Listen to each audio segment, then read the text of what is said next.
My name's Forrest Smith, and I grew up in a small town of Cleveland, Cleveland, Oklahoma. And I currently am the public safety director for the city of Minco. And I've been contracted there. I accepted their contract back in 2023. My name's Jeremiah Loper. I'm running for Kingfisher County Sheriff. I'm campaigning full time. I started working with Hennessey Police Department back in 2019 under Hank Weber. Before that, I was working for the Kingfisher County Sheriff's Office as a jailer. Started there in 2018, 2018. I'm married. I've got my wife Monica, two kids, Waylon, Jesse. My son's 10, my daughter is 8. They go to Kingfisher Public Schools. Also, that's where my wife works, so helps out a lot. So my name is Jonathan Redlinger. I live in Kingfisher, Oklahoma.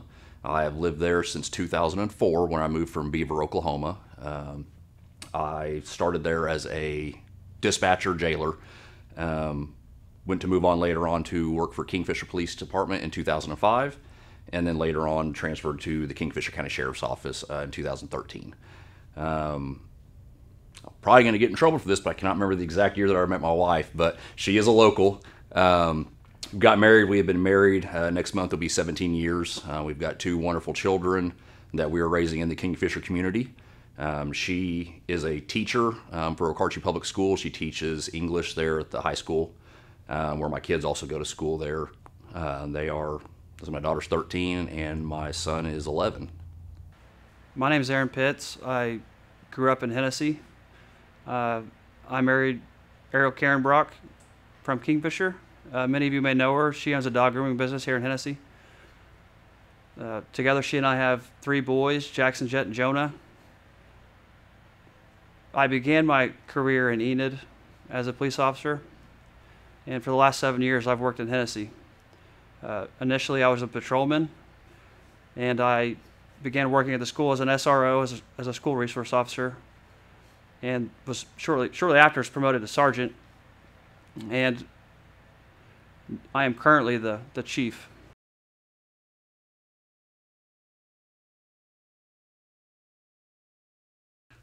To improve community relations, to me, really comes easy.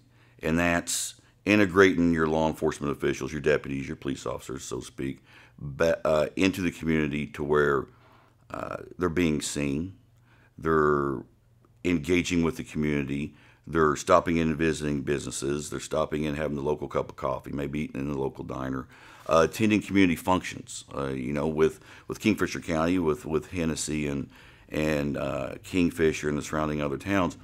There's always something going on. Deputies should always be seen and have that presence. And it's not a presence of intimidation. It should be a presence of family, of community. And when we engage in that, the community starts feeling that love, right? And we start getting that pat on the back. And that's how we start building those relationships within the community. Transparency and accountability, when we start looking at that, those are big words. We start seeing those big words pop up. Not so much in the 90s when I started, it wasn't a thing, right? We didn't hear much about that. Transparency wasn't a thing. We start seeing the body cameras and things roll out as law enforcement continues. And then we start seeing the accountability start to pop in of holding people accountable, officers and deputies accountable for actions.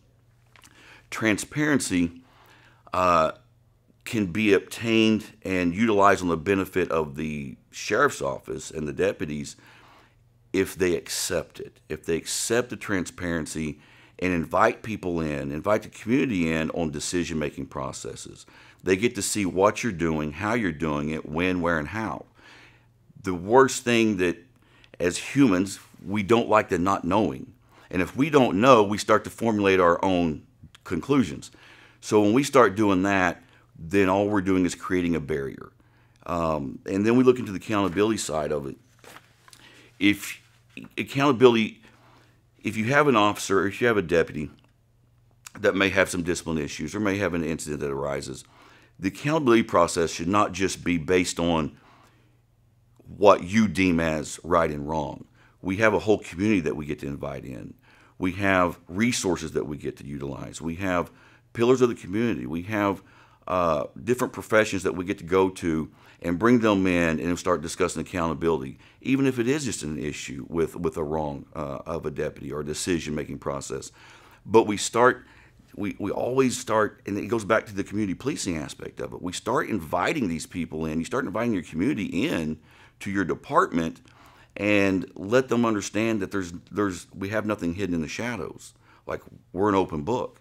Ask us and we're going to answer it, right? And if we don't have it, then we're going to find it. But accountability and transparency can make or break your department really quick. And it's very important to always maintain that relationship and don't give the perception you're hiding. We don't ever want to have the perception that we're hiding anything. And with taking in those simple attributes, you'll go a long way. Hey, so my plan is going to need teamwork. I want to evolve our SRO program into a full-time program to where we have one deputy on as an SRO full-time. That means they're going to need to go to the sports functions. That will also help improve our community relations too. I want to try to bring back the DARE program or something similar to it. And transparency, that's kind of what I want to talk about too, is I'd like to take a page out of Polk County, Florida, Sheriff Grady Judd, put the criminals on blast. That'll also help bring a little bit of transparency to the sheriff's office. We just arrested John Doe for, soliciting, to a minor, or possession of paraphernalia, drugs, stuff like that. Basically, taking to social media, that will keep our citizens informed of whether it be a theft in Hennessey's neighborhood, or a drug-related crime in Dover, or cash-in. However, and also the accountability. So by having bi-weekly meetings, weekly meetings, monthly meetings, however, that'll also help promote like officer morale. Everyone having, and each deputy having some sort of role within the department. That way, it also boosts morale, and everybody will have a sense of accomplishment being a deputy. And we'll discuss new laws, issues regarding an arrest or something that may have happened in the jail, patrol, and the responsibility. And everyone will have some sort of responsibility, and it'll also lead to having trust in the community as well. I've always been a firm proponent of community relations. I am one of those that I believe we should be in the dirt roads. The community is out there. That's who we patrol. Obviously, we do have towns that reside within Kingfisher County, which makes up our great towns and everything, or our great county. But we have a lot of community people that oftentimes do get overlooked, and feel they get overlooked. So I'm a working deputy. I have been a working deputy for a long time. I'm a undersheriff right now, and I'm still a working undersheriff. If elected as sheriff, I continue to be a working sheriff. I have no problems with going out and work, doing the grunt work, working side by side with the guys. I have an open door policy. I've always had an open door policy. Anytime anybody has ever had any questions, whether it be on the street, coming to the office, I've always been that guy that they can come to and ask anything. If I don't know the answer, I'm going to find it for you. If I need to go up for higher resources, whether it be outside agencies for something, that's what I'm going to do. I have often heard the times, or the stuff that, as you were talking about the no transparency, but you never hear what's it about. So what transparency are they looking for? We have never had a problem with talking to people about anything, as we'll continue to talk to anybody about anything that they have questions about, concerns. All we ask is that you come in and address it. It's a lot harder to address something if you don't know about a situation versus everyone talking about it and saying they don't do anything and then say there's no transparency. So come in, let's talk. I've got no problem with that. We'll always have an open door for anybody to come in and talk. I think the most important thing to gain trust and be transparent with the public is to be out and be seen throughout the entire community. Be out in all these communities throughout the entire county, Cashin, Loyal, Hennessey, Dover, Kingfisher, Okarche. Be everywhere. Let them know that you're approachable and being available to them to voice their concerns and complaints and addressing those as they're coming up.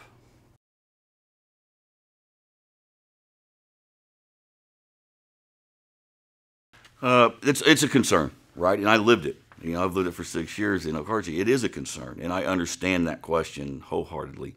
And what I would do, what my plan is, would be to, one, re-engage the communities outside of Kingfisher, right? And re-engage and rebuild that rapport and rebuild those bridges. Once you do that, then you can start looking into the aspects of bringing in those departments with your department.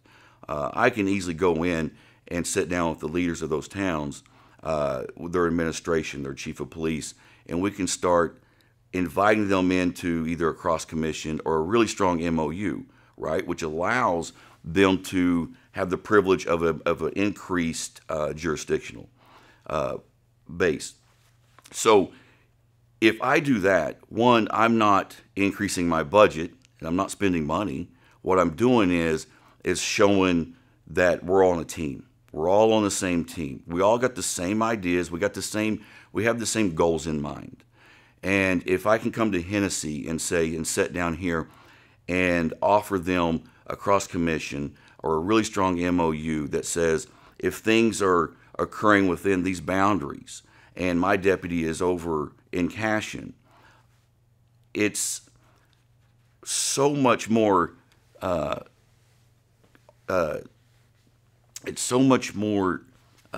what's the word I'm looking for? It's so much more involving to create the safety net for that particular town, whether it be Hennessey or Cashin. But if I can send, if there's an issue just miles outside of Hennessey and the Hennessey has officers readily available, why can't they go resolve that? Why can't they go handle that issue? And whether it be just a minor issue or a response that's needed immediately. But if we can get someone there on that location within 30 seconds, 45 seconds, a couple of minutes, as opposed to 15, then that's a no-brainer. As a leader, that's a no-brainer, right? I would rather have included all my towns to participate in that than just, no, we'll get to it when we get to it, and it's going to be 15 minutes. It's so much nicer when someone calls 911 or they call the police or they call the sheriff's office and they're explaining their problem, and the answer shouldn't be, well, I've got a deputy, but they're 15 minutes out. No, that shouldn't be the answer. It should be, let me get a hold of Hennessey. Let me get a hold of Cashin. Let me see if we can't get an officer en route to you, and we'll get a deputy en route as well. Because people want that comforting, knowing that when I make the phone call, someone's showing up, right? And that's easily obtainable.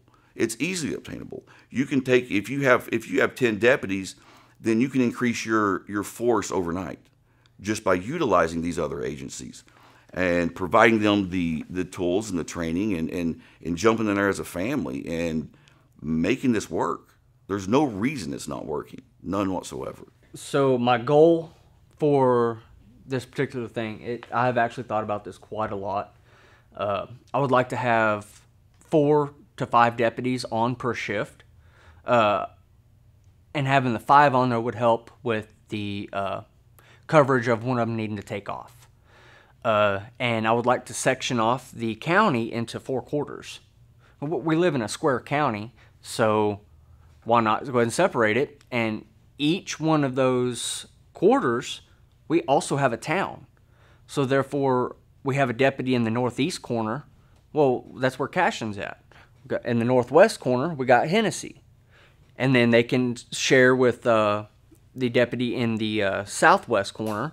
They can share Dover and Kingfisher. And then in the southeast corner, you have Okarche. So why not go ahead and have a deputy and then rotate them every day.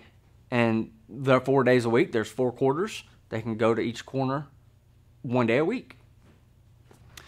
So for better coverage, obviously, is budget pending. We don't have a magical money tree we can run out and just grab and pick and start getting more people to come out and start patrolling. In a perfect world, I would love to have 3 deputies per shift covering all aspects of the county and everything. Unfortunately, it doesn't work that way. But things that I do want to work on implementing and everything is when we do have multiple officers that are working together at a time, excuse me, one working on the north side of the river and one working on the south side of the river, cutting that response times down, minimizing times where if it's something petty like a cow being out, we don't need 2 deputies going to cover a cow being out. If it's something major, obviously both deputies need to go and help something as a domestic or something, or a burglary in progress.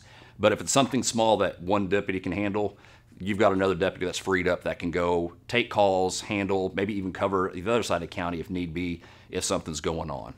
We like to focus areas where higher crime is. So sometimes we may have to shift if we got more areas that are being prone to crime. We're going to shift more of that focus over there. So we're going to saturate more patrol in that area and everything. But again, in a perfect world, I would love to have as many deputies on the road as I possibly could. But again, it's all budget pending. Right now, we're 2 deputies down, and we can't even get applicants to come in, and it's just a lot of it's because of pay. Sheriff's offices don't make a lot of money. It's hard to compete with police departments who have higher budgets and everything, and usually start out making $10,000 more than we do. And so whenever you've got that going against you, it makes it really hard to go to the commissioners and say, hey, I need more money for more deputies, and we can't even get the applicants. If I could do it, I absolutely would, because I do believe in better community policing, more coverage, and faster response times.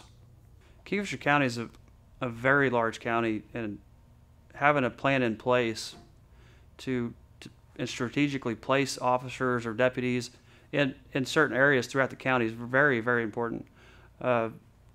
Having good communication with the local police departments and letting them know what's going on, and being there, being close for them to be their backup. The best way to do that is to split the county up into zones, rather it be 3 or 4 zones, and place a deputy there to be able to respond to all these calls in a lot shorter amount of time, and to back up other agencies if they need it.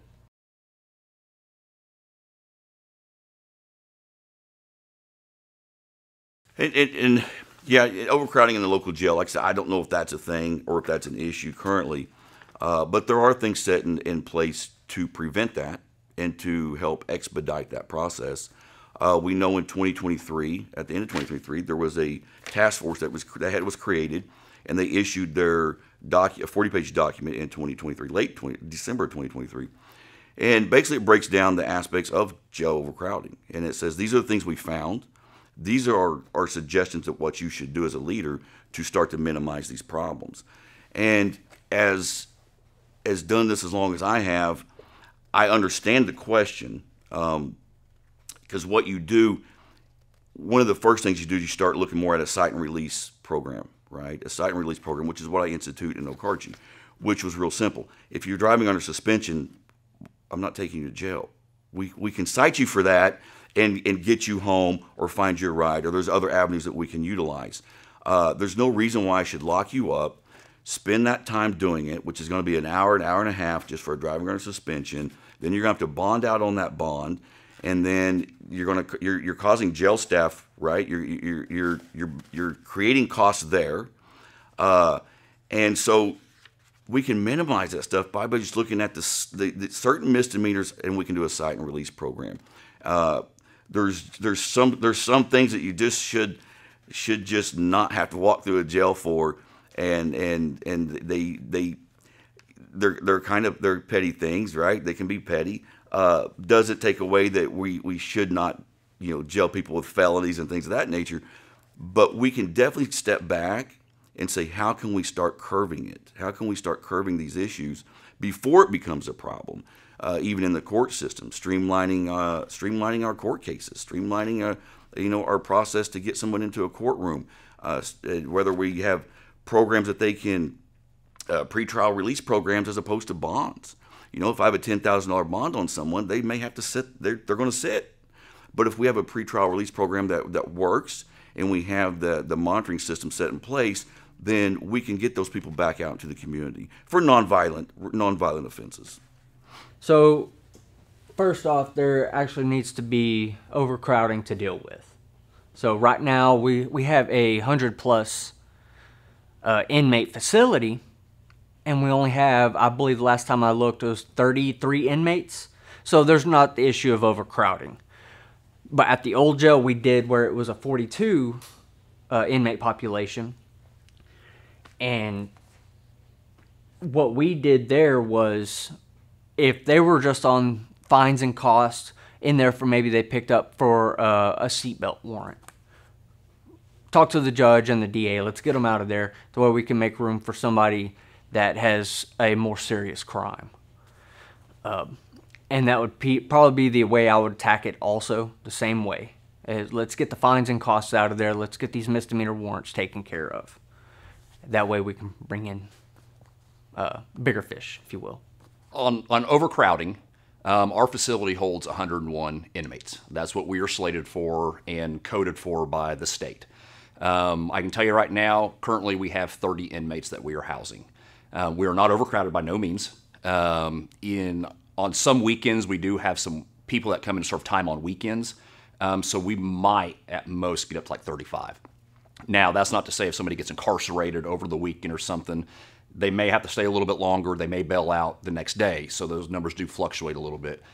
We also house for Bureau of Indian Affairs. So some of those numbers are reflecting into that. So, and I can't tell you the exact number right now because I don't have that with me. But as far as overcrowding goes, we just don't have it. Most of it is either overcrowding or, serious crimes that we're housing for. People that are waiting to go to a trial or a prelim, or two, they're waiting for court-appointed attorneys because they can't afford bond to get out. So they're just waiting through the system to figure out what's going to happen with their court case. The way the legal system's working these days is bonds are a lot lower, fines are a lot lower, people are getting out a lot quicker. Something that I learned today is now, possession of methamphetamine within 1,000 foot of a school used to be a big deal. Now they took away that 1,000 foot of the school, so now it's just simple possession of CDS. So it seems like drugs don't even matter anymore to our justice system. So that's on lawmakers to do that kind of stuff. So our job is to, if we have to make an arrest, we make an arrest. We send everything up to the district attorney's office. He makes the final decision. If somebody bonds out, they get out as quickly as possible. And, but we keep really low numbers as of right now with the way the new legal system's going. A lot of the overcrowding is due to drug use and mental health issues. A lot of times they go hand in hand. And I became a dare officer when I was at the school in Hennessey, and teaching those students the importance of not using drugs and the impact it does have on your life is, I hope, made a huge impact on them. And the best way to decrease people being in jail is to get them before they get there. Have outreach programs and have all these different things for these people to have other avenues they can take rather than drug use. And with the right people in place, I think we can cut down on the overcrowding simply by beating them to the punch before they decide to make that decision. We're all humans, and not everybody deserves to go to jail sometimes. Sometimes they just want some help. And with these outreach programs and being able for them to just come up and ask the deputies or myself, hey, I need help, and helping them rather than just taking them to jail.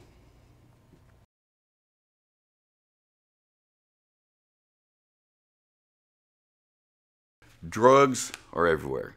There's no hiding that. That's the nature of how things are going. The uptick of fentanyl is obviously an issue. We start seeing more heroin as opposed to the methamphetamine epidemic coming through. Highway 81 is definitely a trafficked area. We all know that. We all understand that. We have agencies that are expert in those areas telling us this information. So we have to start looking at how do we start curbing that, right? How do we start enforcing that? And one, we have to look at finding the right personnel, the right deputies that we can start utilizing to target those areas, those specific issues. And we're going to gain that by training, right? The proper training, the proper education. Start looking at, start rolling out programs to assist those that have addiction issues, right? So if we start looking at addiction issues and addiction problems, and make sure our mental health avenues are readily available, then we can start slowly. We can start, chipping away at drug issues and drug problems instead of going back to the whole reactive thing. If I know there's a house and I know they have a drug issue and a drug problem within that home, then why am I sitting out here just waiting on something to occur, right? Why don't I go ahead and start working on implementing a way to assist and help, as opposed to just sitting back waiting to lock up, okay? And as law enforcement, we have that stereotype of that's what we do, right? We're going to sit back and we're going to run somebody's day. And it goes back to the whole accountability and transparency thing. But if we take a different approach to that, and we start inserting empathy in our decisions, and we start being a little bit more characterization of the activities that we're conducting, then we can start working on that drug issue, that drug problem. Our marijuana grows don't help with a lot of that, right? We see the influx of that's happened in the last couple of years. And the illegal grows, obviously, have to be shut down and dealt with, and OBN's doing a very, very proactive approach to that. But as we know here in Kingfisher County, those create problems, right? I mean, they create major problems, which we've seen here last year. So if we're out and about, like I said earlier on, if we're out being seen, if we're being proactive with these things and our decision-making process and with our department and with our deputies, we can start to chip away at that. We can start curving that. We can start seeing those things. The community will start trusting, and they'll start telling. And if they don't trust us, they're not going to tell us. So that's where we start. That's how we start chipping away at this drug issue. First, it needs to be tackled head first. I would like to implement a task force that would entail dealing with the drugs, have a deputy to deal with the sex offenders on there as well, and the theft within the county. Because I believe that there's not really very many bad people in this county, but the drugs are what make people bad. That's what makes them want to go out and steal something. Oh, Farmer Brown's missing his tractor. Well, let's check out the drug dealers first. Or I'm sorry, the people with substance abuse. So basically, I would use hand-picked deputies that I'll send to training to further their education as well in drugs. And second, focus on the communities that will be willing to come forward with information, because really people don't want to be labeled a snitch, but it could be saving somebody's life one day, whether it be your own child's, whether it be yours or your neighbor's. Third, help find support programs, targeting specific drugs and rehab, because like I said before, it's not the bad people, it's that the drugs make people bad. So if we can help take care of the drugs and the people bringing them in, as far as using highway interdiction, where I was also trained in through OBN, and you'll be surprised the amount of people that, or the type of people that bring it in.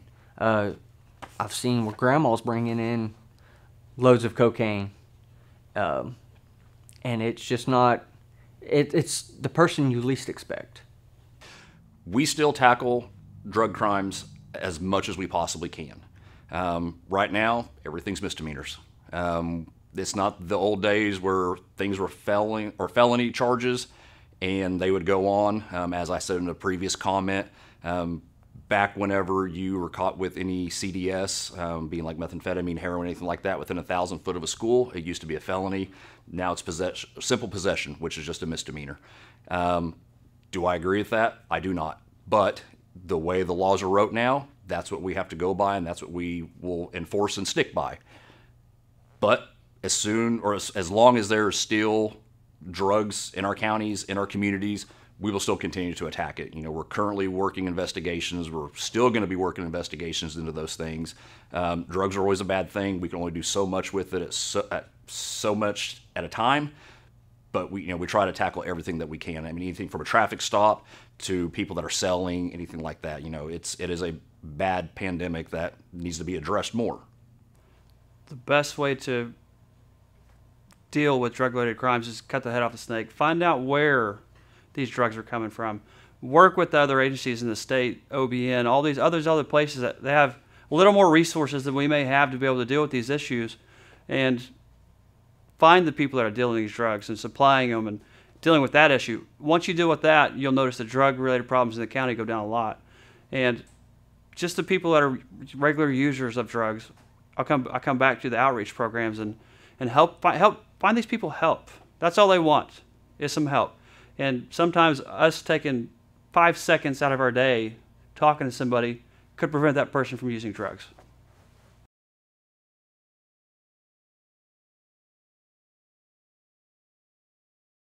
My decision to run for the sheriff began years ago. It starts to manifest itself just through my observations and my perceptions, and listening to the people, listening to the communities. And I knew if I was experiencing certain things, that I knew other people were too. And so that was the primary drive of, I can fix that. I know I can fix that. If I'm given the opportunity, it'll be an eye-opener to a lot of people. I want to show the community a different aspect of law enforcement than what they've seen either here or somewhere else. The time of we're in charge and it's what we say goes, and and talking down to people, that stuff went away a long time ago. And there are agencies that still believe in that tactic, and that's the biggest change. We have to go in and reboot that thought process and let people realize, no, that's not policing. That's not law enforcement. It's understanding. It's going to someone's house and understanding what their problem is and helping them resolve that problem, not belittling them, not degrading them, not creating an environment to where someone doesn't want to call you. Because if we're in that aspect of our career in law enforcement atmosphere, then we failed.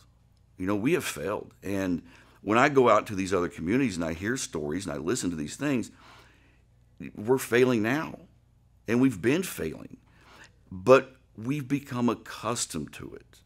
So we've become so ingrained that that's what we know as law enforcement.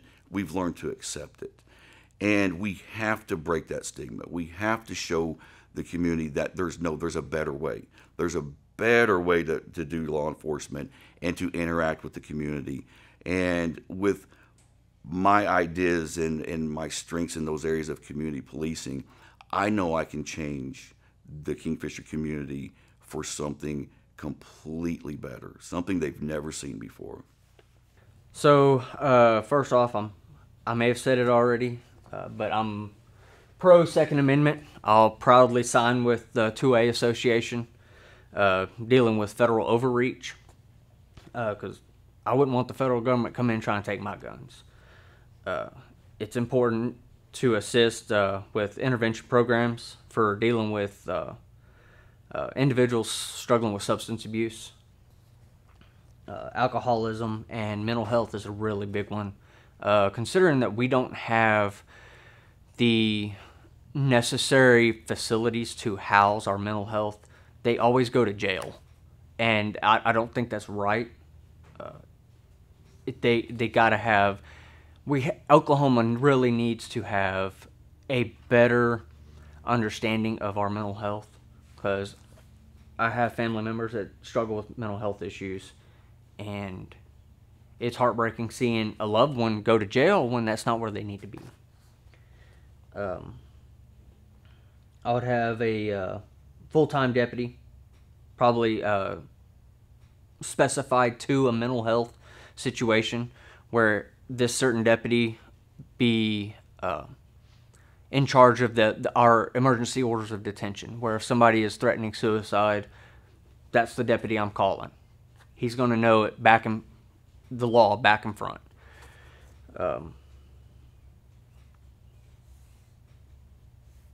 I'll strongly encourage my deputies to be proactive in the community and with crime prevention. If we can stop one item from being stolen, we've done our job. If we can stop one child from getting a needle, a syringe, we've done our job. And we have done our job, and it means we've done our job, and we'll continue to fight for the children until our fingers are wore to the bone. Our future lies with them, so let's try to protect them. So my final thoughts would be, one, I'm happy to be residing in Kingfisher County, and I'm happy that I've been part of the law enforcement community here for almost 20 years now. I plan on living here. I love this community, not just Kingfisher where I live, all these small communities.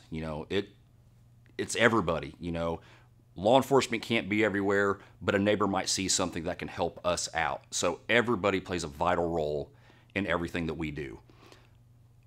I want to work on more community policing. Yes, there needs to be more deputies out on dirt roads and stuff like that when it allows. Sometimes we have deputies that get tied up doing other things, and we get people telling us, well, I never see a deputy.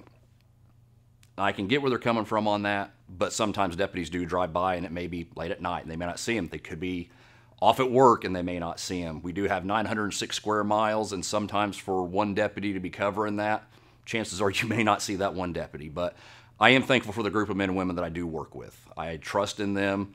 I want to work on continuing training with them, make them a stronger department, make us a stronger community. And when I say community, I'm talking about a Kingfisher County community, not just singling out any of these communities. I will be a working sheriff. I will be a guy that is going out, working with our guys as I am as an undersheriff right now. I've got no problem going out and getting dirty. I've got no problem staying out late, working holidays, even if that means missing birthdays and Christmases with family. They're used to it. It's what they've known their entire lives. My commitment is to the citizens of Kingfisher County, and that's where I plan on keeping it and making everything work out for them. When I'm elected sheriff, I believe it's very important that an audit's done, and it would be irresponsible not to.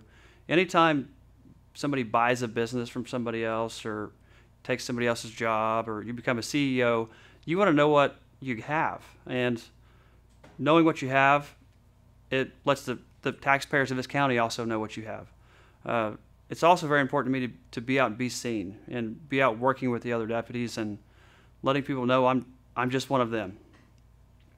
And it's very, very important for me to have deputies that work for me that are compassionate and show they care and being approachable and let people know, like, we're human.